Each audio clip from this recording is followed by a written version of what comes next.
Hi everyone. ഇന്നത്തെ വീഡിയോയിൽ ഉദ്യോഗ ആധാറിനെ കുറിച്ചിട്ടാണ് സംസാരിക്കാനായിട്ട് പോകുന്നത്. ഉദ്യോഗ ആധാർ എന്ന് പറയുന്നത് MSMEയുടെ ഒരു രജിസ്ട്രേഷനാണ്. ഇത് ബിസിനസ് ഓണേഴ്സിന് തൻ്റെ ബിസിനസ് എളുപ്പത്തിൽ അനായാസമായിട്ട് രജിസ്റ്റർ ചെയ്യാനായിട്ടാണ് ഉപയോഗിക്കുന്നത്. സ്മോൾ അല്ലെങ്കിൽ മീഡിയം ബിസിനസ്സിനെ എളുപ്പത്തിൽ തിരിച്ചറിയാനുള്ള ഒരു ഗവൺമെൻറ് രജിസ്ട്രേഷൻ, അതാണ് ഉദ്യോഗ ആധാർ എന്ന് പറയുന്നത്.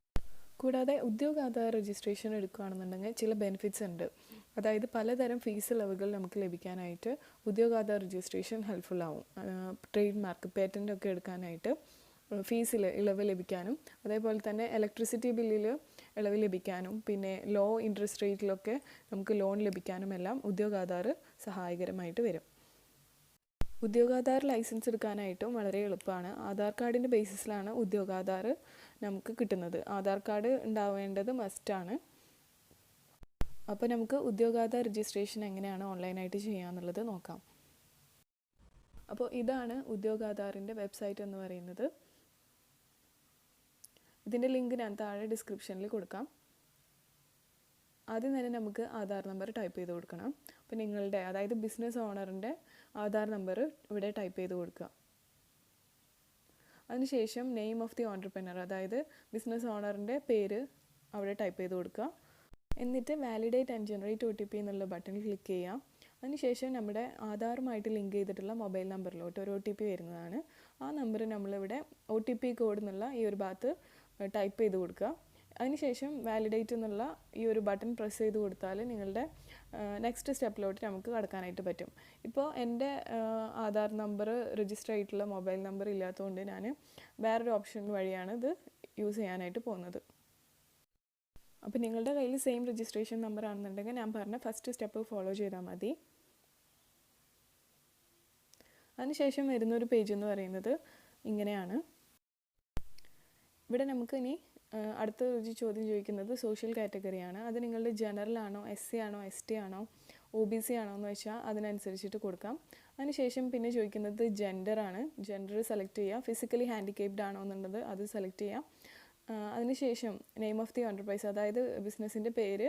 അതിനുശേഷം തന്നെ type of organisation, sole entrepreneurship ആണോ എന്താണോ എന്നുള്ളത് അത് ക്ലിക്ക് ചെയ്ത് കൊടുക്കാം. അതിനുശേഷം നിങ്ങളുടെ പാൻ നമ്പറാണ് ടൈപ്പ് ചെയ്യേണ്ടത്. ബിസിനസ് പാൻ നമ്പർ വേണമെന്നില്ല, നിങ്ങളുടെ സ്വന്തം പാൻ കാർഡിലത്തെ നമ്പർ യൂസ് ചെയ്താൽ മതി.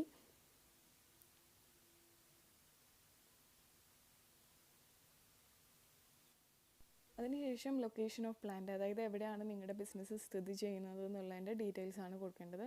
അത് അതാത് കോളങ്ങളിൽ അതിൻ്റെ ഡീറ്റെയിൽസ് അനുസരിച്ചിട്ട് നിങ്ങൾ കൊടുക്കുക.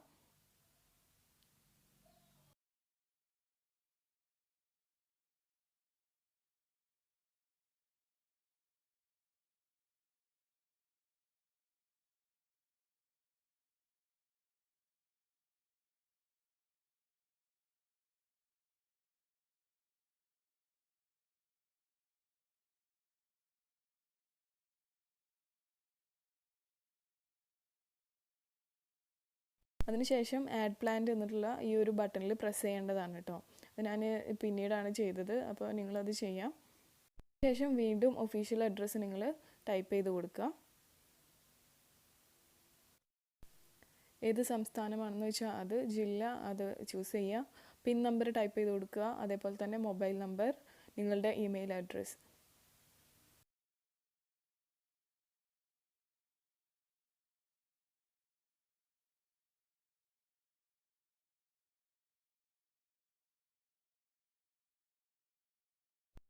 അടുത്തത് സെലക്ട് ചെയ്യേണ്ടത് ഡേറ്റ് ഓഫ് കമൻസ്മെൻറ്റ്, അതായത് ബിസിനസ് എന്നാണോ തുടങ്ങിയത് ആ ഡേറ്റാണ് നമ്മളിനി സെലക്ട് ചെയ്യേണ്ടത്. അപ്പോൾ നമുക്ക് ബിസിനസ് എന്നാണോ നിങ്ങൾ തുടങ്ങിയതെന്നനുസരിച്ചിട്ട് ഇവിടെ ഡേറ്റ് സെലക്ട് ചെയ്ത് കൊടുക്കുക.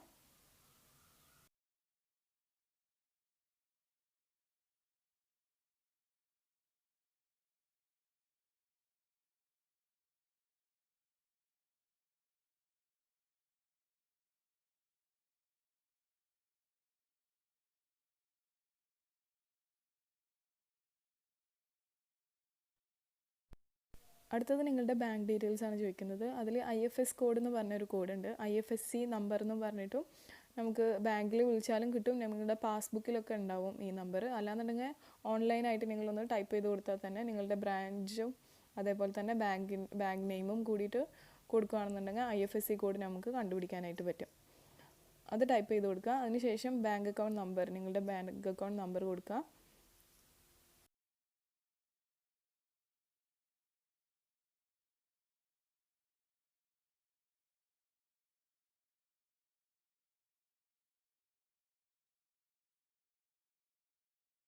ശേഷം നിങ്ങളുടെ ബിസിനസ്സിൻ്റെ മേജർ ആക്ടിവിറ്റി എന്താണെന്നുള്ളതാണ് ചോദിക്കുന്നത്. അതായത് എന്തെങ്കിലും ഉൽപ്പാദനമാണോ അതോ നിങ്ങൾ എന്തെങ്കിലും സേവനമാണോ പ്രൊവൈഡ് ചെയ്യുന്നത് എന്നുള്ളതാണ് ചോദിക്കുന്നത്. അതിനുശേഷം നിങ്ങളുടെ NIC കോഡ്, അതായത് നിങ്ങളുടെ ആക്ടിവിറ്റി അനുസരിച്ചിട്ട് ഒരു NIC കോഡ് ഉണ്ടാവും. അത് നിങ്ങൾ ജസ്റ്റ് എന്താണ് നിങ്ങളുടെ ബിസിനസ്സിന് റിലേറ്റഡ് ആയിട്ടുള്ള ഒരു വേർഡ് അവിടെ ടൈപ്പ് ചെയ്ത് കൊടുത്താൽ നിങ്ങൾക്ക് കിട്ടും. ഇപ്പോൾ ഞാനിവിടെ ജസ്റ്റ് കോസ്മെറ്റിക്സ് എന്ന് ടൈപ്പ് ചെയ്ത് കൊടുക്കുകയാണെന്നുണ്ടെങ്കിൽ എനിക്കതിൻ്റെ കോഡ് മനസ്സിലാക്കാനായിട്ട് പറ്റും. അങ്ങനെ നിങ്ങളുടെ ബിസിനസ്സുമായി റിലേറ്റഡ് ആയിട്ടുള്ള ഒരു വേർഡ് ടൈപ്പ് ചെയ്ത് കൊടുത്താൽ നിങ്ങൾക്കതിൻ്റെ ഡീറ്റെയിൽസ് വരും. അതിൽ നിന്ന് ഏറ്റവും ആപ്റ്റ് ആയിട്ടുള്ളത് നിങ്ങൾ സെലക്ട് ചെയ്താൽ മതി. ഇനി ഒന്നിൽ കൂടുതൽ ആക്ടിവിറ്റി ഉണ്ടെന്നുണ്ടെങ്കിൽ അതേപോലെ തന്നെ NIC 2 ഡിജിറ്റ് കോഡ് എന്ന് പറഞ്ഞിട്ടുള്ളതും, അങ്ങനെ ഓരോന്നിനും നിങ്ങൾക്ക് ആഡ് മോർ ആക്ടിവിറ്റീസ് എന്നുള്ളത് ക്ലിക്ക് ചെയ്ത് കൊടുത്താൽ നിങ്ങൾക്ക് കൂടുതൽ ആക്ടിവിറ്റീസ് അതിനകത്ത് ആഡ് ചെയ്യാനായിട്ട് പറ്റും. അതിനുശേഷം പേഴ്സൺസ് എംപ്ലോയിഡ് എന്നുള്ളിടത്ത് നിങ്ങളുടെ എത്ര പേരാണ് എംപ്ലോയീസ് ആയിട്ടുള്ളത് എന്ന് വെച്ചാൽ അത് ടൈപ്പ് ചെയ്ത് കൊടുക്കുക. അതുപോലെ തന്നെ ഇൻവെസ്റ്റ്മെൻറ്റ് എത്രയാണെന്ന് വെച്ചാൽ ലാക്സിൽ അത് ടൈപ്പ് ചെയ്ത് കൊടുക്കുക. അതിനുശേഷം ഡിസ്ട്രിക്റ്റ് ഇൻഡസ്ട്രി സെൻറ്റർ, അതായത് നിങ്ങളുടെ ജില്ല ഇൻഡസ്ട്രി സെൻറ്റർ ഏതാണെന്ന് വെച്ചാൽ അത് സെലക്ട് ചെയ്ത് കൊടുത്തതിന് ശേഷം സബ്മിറ്റ് എന്നുള്ള ഓപ്ഷനിൽ ക്ലിക്ക് ചെയ്ത് കൊടുത്താൽ മതി. അപ്പോൾ നിങ്ങളുടെ ഈ ഒരു ആപ്ലിക്കേഷൻ ഫോം സബ്മിറ്റ് ആയി കഴിഞ്ഞു. അതിനുശേഷം നിങ്ങളുടെ ഇമെയിലോട്ട് ഒരു മെയിൽ വരും. അതിനുശേഷം പിറ്റേ ദിവസം തന്നെ നിങ്ങൾക്ക് ഉദ്യോഗ ആധാറിൻ്റെ രജിസ്ട്രേഷൻ കംപ്ലീറ്റ് ആയി എന്നുള്ളതിൻ്റെ കാര്യങ്ങളും അതുപോലെ തന്നെ അതിൻ്റെ നമ്പറും എല്ലാം അവൈലബിൾ ആയിരിക്കും. അപ്പോൾ ഇങ്ങനെയാണ് ഉദ്യോഗാധാർ രജിസ്ട്രേഷൻ നമ്മൾ ചെയ്യുന്നത്.